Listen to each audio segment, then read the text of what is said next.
Good morning, Philippines. Well, I'm sure many of you are familiar with the Chinese lucky money packet and maybe more familiar with Chinese superstition than that of the Philippines. But before the Catholic Church, or even before the Muslims got here in the South and were later driven out, um, there's been mythological beliefs and uh, the Philippines is no a stranger to it for sure because as there was as many different states within the Philippines and over 140 different ethnic groups, you're sure to get a diversity in number of spirits, and there's literally hundreds and hundreds of them, and you got to be careful you don't step on some toes.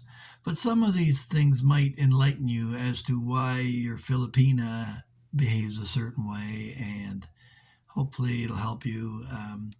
This was prompted by one subscriber who suggested I get into the whole mythological creature thing, but there's so many of them. So I'll just touch on a few things here that may be influenced by these creatures.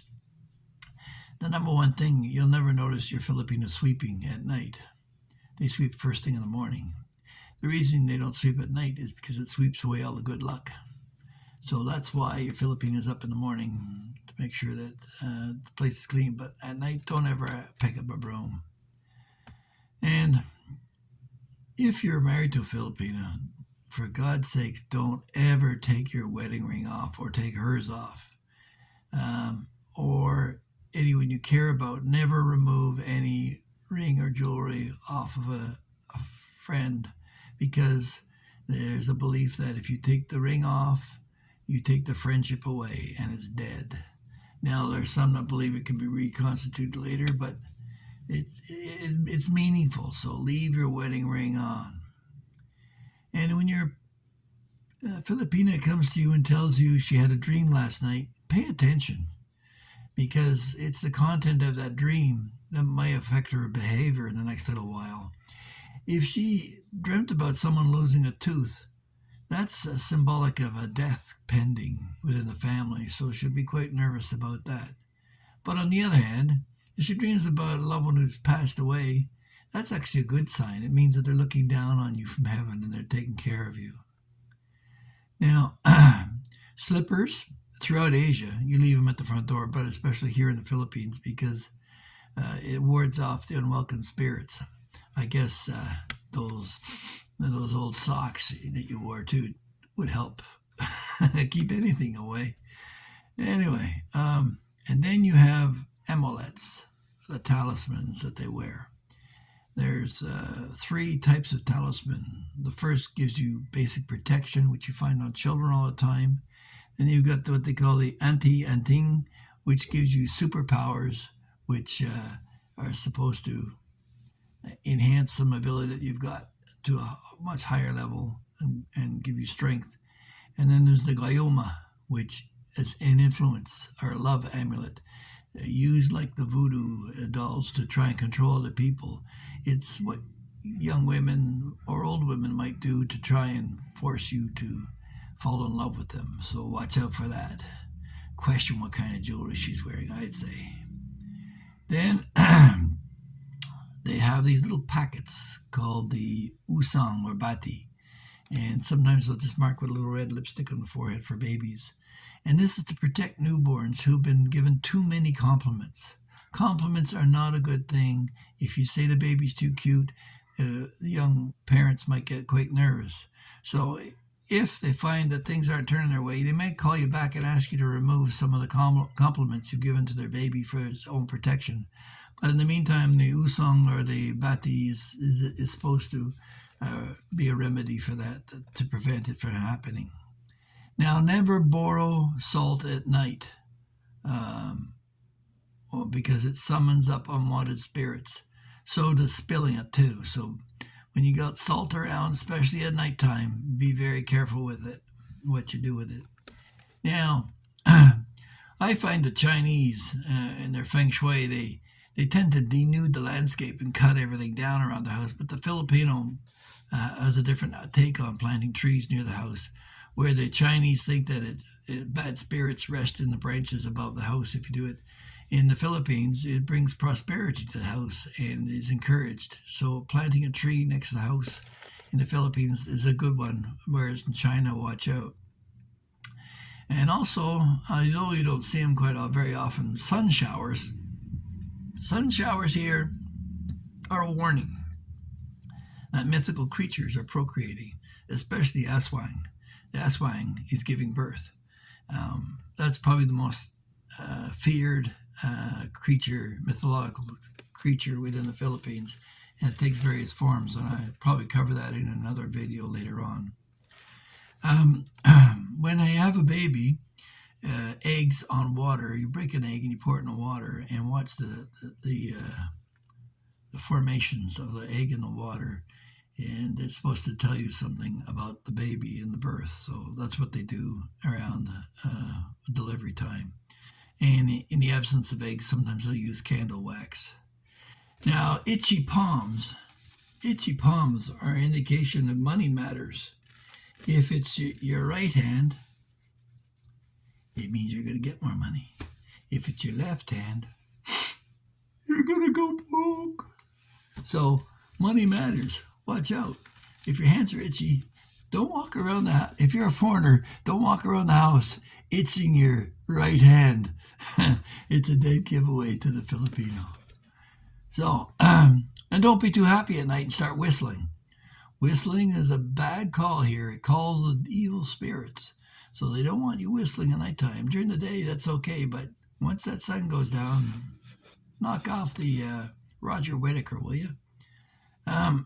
Umbrellas indoors, that's the same thing in the West too. It's bad luck to do that, but they don't even bother mentioning it really here. They'll more likely to remind the kids, if you open the umbrella, the geckos are going to fall on your head.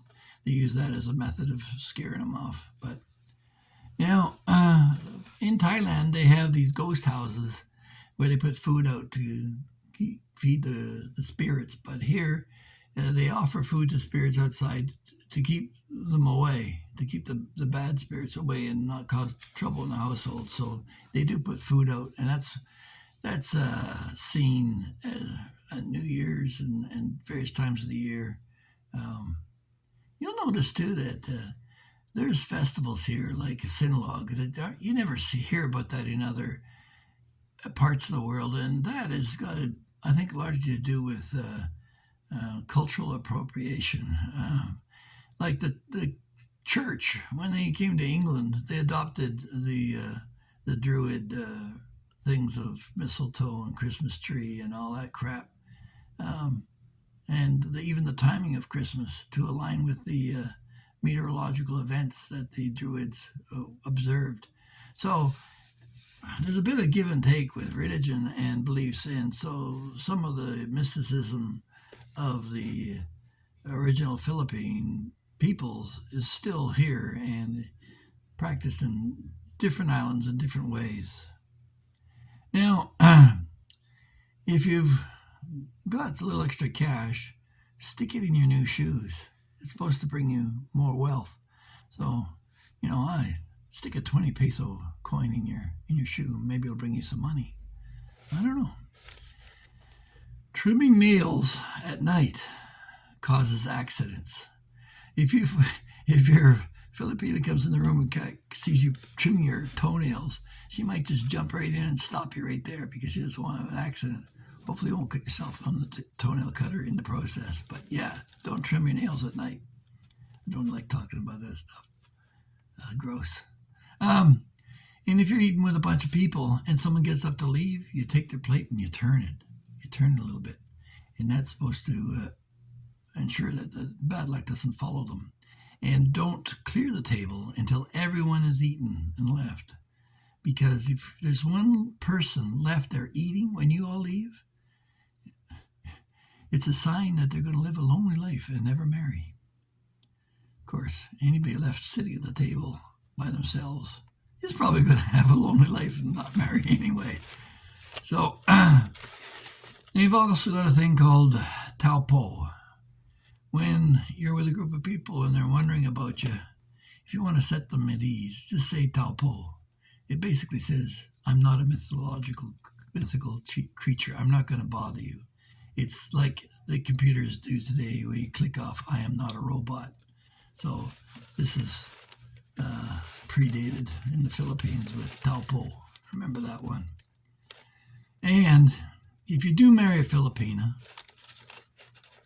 or you don't want to marry a Filipina, and her sister's talking about it, get her sister to marry you, because that'll put it off for a year. It's simply bad luck to have two weddings among siblings in a year. And those that do, they say that the good luck that normally would be shared in a marriage would have to be shared equally by both brides. So, yeah, encourage your in-law to get married, and it'll get you off the hook.